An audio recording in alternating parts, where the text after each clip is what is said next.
حضور سے پوچھا گیا حضور جو ہے وہ ایمان کیا ہے؟ فرمایا جب نیکی تجھے خوش کر دے اور برائی تجھے پریشان کر دے تو سمجھ لے کہ تو مومن ہے۔ ہاں کبھی ایسا بھی ہوتا ہے کہ اندر مر جاتا ہے، ضمیر مردہ ہو جاتا ہے، پھر گناہ کرنے کے باوجود بھی انسان کچھ محسوس نہیں کرتا، اور یہ بدترین کیفیت ہوتی ہے کسی شخص کی۔ پھر نہیں پتہ چلتا کہ وہ اچھائی کر رہا ہے اور برائی کر رہا ہے، وہ مکر و فریب اور دجل و تلبیسات کے رنگ جمانے کے بعد بھی اپنے ساتھیوں سے داد وصول کر رہا ہوتا ہے کہ میں نے حد نہیں کر دی، میں نے کمال نہیں کر دیا۔ وہ جھوٹ کو بھی آرٹ سمجھ لیتا ہے، فن سمجھ لیتا ہے، وہ مکر و فریب کو بھی اپنی فنکاری تصور کرنے لگ جاتا ہے، وہ کسی کو دھوکہ دینا، کسی کو مکر و فریب میں پھانس لینا، اس کو اپنے فن کا کمال اور بانکپن اور عروج سمجھنے لگ جاتا ہے، اور اس پہ اسے خوشی ہوتی ہے کہ میں نے بہت تیر مار لی۔ میرے حضور نے فرمایا تم میں سے ہر شخص جو ہے وہ اپنے ماتحت لوگوں کے معاملے کے اندر مسئول ہے، اس سے پوچھا جائے گا، اس سے سوال ہوگا۔ آپ اگر ایک باپ ہیں تو 8 4 5 بچے آپ کے زیر کفالت ہیں، تو ان کے معاملات کے آپ ذمہ دار ہیں۔ اگر آپ ٹیچر ہیں تو شاگردوں کے معاملات کے ذمہ دار ہیں۔ اگر آپ ایک فیکٹری بنائی ہے اور 200-300 لوگ وہاں کام کر رہا ہے، تو جتنی آپ کی ذمہ داریاں جو ہے وہ بنتی ہیں تو ان کو وہاں آپ نبھائیں گے، اور اگر آپ ہادی قوم ہیں، رہنمائی قوم ہیں، تو پھر اس حساب سے آپ کی ذمہ داریاں بنتی ہیں۔ اب بتائیے یہ معاشرہ جس معاشرے میں ہم جی رہے ہیں، یہ عدم برداشت کا کلچر ہے۔ یہاں آپ ایک دکاندار سے بھی سودا لینے جائیں اور 1 سے 2 مرتبہ اس کو 1-2 بات پوچھیں تو وہ تلخ ہو جاتا ہے، حالانکہ اس کی تو دکانداری ہے تو اس کو تو سننا چاہیے، لیکن معاشرے کے اندر تلخی اتنی آ گئی ہوئی ہے، عدم برداشت ایسے پیدا ہو گئی ہے کہ اب مجھے بتائیے کہ وہ شخص جس کا فائدہ ہے تو وہ بھی آگے سے تلخ ہو رہا ہے، تو پھر اس معاشرے کی گراوٹ کا آپ اندازہ کر سکتے ہیں۔ منبر و محراب سے ہم دیکھتے ہیں کہ ایسے ایسے تلخ جملوں کے تبادلے ہوتے ہیں کہ بعض لوگ یہ سمجھتے ہیں کہ یہ منبر پہ بیٹھنے والا جو شخص بول رہا ہے، یہ جو یہاں سے کہہ رہا ہے یہ دینی ہے۔ ہمارے ہاں اتھارٹی اللہ کے رسول ہیں صلی اللہ علیہ وآلہ وسلم۔ اگر میں اپنے جو ہے وہ نفس کے شکنجے میں کسا ہوا ہوں اور اپنی انا کے جو ہے وہ پنجرے کے اندر ہوں اور میں اس کو دین قرار دیتا ہوں، تو یہ میں اپنے پہ بھی زیادتی کرتا ہوں، لوگوں پہ بھی زیادتی کرتا ہوں۔ میرے کارواں ہے میرے حجاز اپنا، اس نام سے باقی ہے آرام جاں ہمارا۔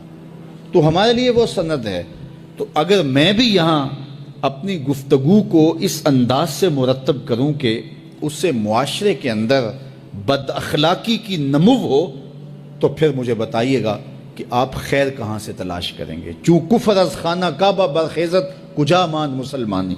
ایک فارسی شاعر نے کہا کہ جب کعبے سے کفر کھڑا ہو جائے تو پھر مسلمانی آپ کہاں سے تلاش کریں گے؟ منبر و محراب جس کی ذمہ داری ہی حسن اخلاق سکھانا تھا، تو اس کی ذمہ داری جو تھی اس کے برعکس وہ کام کر رہا ہے۔ جس کا کام تزکیہ قلوب تھا، تصفیہ باطن تھا، اب وہ سالکین کا تصفیہ کرنے کی بجائے ان کی جیبیں صاف کرنے کے چکر میں ہے کہ تمہارا دل تو صاف نہیں کر سکتا، تمہاری جیب صاف کر دوں گا۔ تو پھر مجھے بتائیے کہ جو مسند مشیخیت کے اوپر بیٹھا ہے وہ کس گراوٹ کا شکار ہے؟ اس لیے مجھے اور آپ کو اپنے ماحول کے اندر جہاں ہم بیٹھے ہیں، ہمارے ماحول سے وابستہ صرف 3 آدمی ہی کیوں نہ ہوں، تو ہم وہاں تو خیر اور وہاں تو بہتری پھیلانے کے لیے کوشاں ہوں، اور جب ہم ایسا کریں گے تو میرا مالک ہماری مدد کرے گا۔ تو یہ وہ نمایاں چیزیں ہیں ہمارے دین کی، حسن اخلاق اور حیا۔ تو ہمیں اچھائی کی طرف اپنے آپ کو راغب کرنے کے لیے اپنا محاسبہ ضرور کرنا چاہیے۔ ہر شخص کو اپنے خاندان، اپنے بچوں کی تربیت کا اہتمام کرنا چاہیے۔ اگر سارے افراد خانہ بیٹھ کر کے پلاٹوں کی، کوٹھیوں کی، گاڑیوں کی باتیں کریں گے روز، تو حفظ دنیا پیدا ہوگی، ہرس پیدا ہوگی۔ اور اگر روز بیٹھ کر کے آپ اطراف کی اور لوگوں کی برائیوں کا ذکر کریں گے تو نفرتوں کے بیج روحوں کے اندر لگ جائیں گے، جو کبھی تناور درخت بن کر کے زندگی کی ساری توانائیوں کو چھین لیں گے۔ اور اگر ہم اپنی برائیوں اور کوتاہیوں کا جائزہ لیں اور اچھے اخلاق اور اچھے کردار کی نشأت کے لیے ہم کوشاں ہو جائیں تو ہماری یہ کوشش ضرور برآمد ہوگی اور نتیجہ خیز ہوگی، اور اچھا خاندان اچھے معاشرے کی تشکیل کا ذریعہ بنتا ہے۔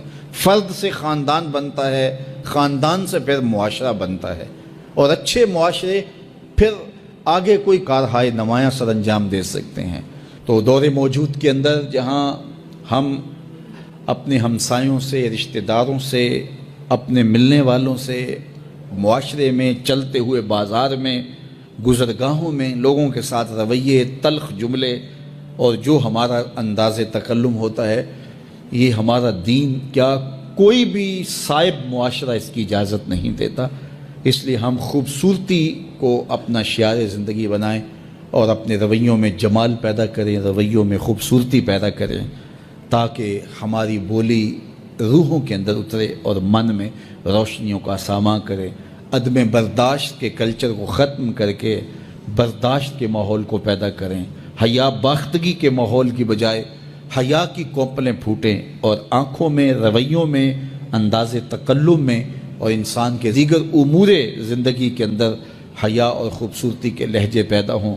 ہماری زبان جو ہے وہ ایسی خوبصورت باتوں سے مزین ہو کہ قیامت کے دن جب نامہ اعمال رکھا جائے تو حسن خلق کا وزن ہمارے گناہوں کو کم کر دے اور ہماری نیکیاں حسن خلق کی وجہ سے بلند اور بالا۔ دین اخلاقی قدروں کی سربلندی کا نام ہے، اور مادی ترقی اور مادی عروج یہ بالکل ثانوی حیثیت رکھتے ہیں۔ آسمانی کتب نے خیر کی حوصلہ افزائی کی ہے، شر کی حوصلہ شکنی کی ہے۔ نبیوں نے، مصلحین امت نے ہمیں بتایا ہے اچھی قوموں میں اخلاقی قدروں کی پذیرائی کی جاتی ہے اور برے اخلاق پر مذمت ہوتی ہے، یہ دنیا کے اوپر مروج ہے۔ لیکن اگر یہ سب کچھ نہ بھی ہو تو پھر بھی انسانی فطرت کے اندر یہ چیز رکھی گئی ہے کہ خیر کیا ہے، شر کیا ہے۔ یہ مجھے اور آپ کو پتہ ہے اچھائی کیا ہے، ہمیں پتہ ہے کہ برائی کیا ہے۔ تو ہر شخص کے اندر مفتی بیٹھا ہوا ہے، وہ میز کے اوپر سے رشوت لینے لگے یا میز کے نیچے سے پیسے پکڑنے لگے، اندر گھنٹیاں بجنا شروع ہو جاتی ہیں، تم غلط کر رہے ہو۔ دیوار رکھتے ہوئے ہمسائے کی 2 انچ دبانے لگے تو ضمیر آوازیں دیتا ہے کہ تم غلط کر رہے ہو۔ یہ اندر مفتی ہے جو فتوے دیتا ہے۔ کسی کمزور کے منہ پہ تھپڑ مارو، کسی کو اذیت پہنچاؤ، کسی کا حق غصب کرو، کسی کے حقوق پامال کرو تو اندر گھنٹیاں بجتی ہیں کہ صاحب غلط چل رہے ہو۔ تو یہ اندر ضمیر انسان کو بتاتا ہے، یہ دل مفتی بیٹھا ہوا یہ بتائے گا اچھائی کیا ہے۔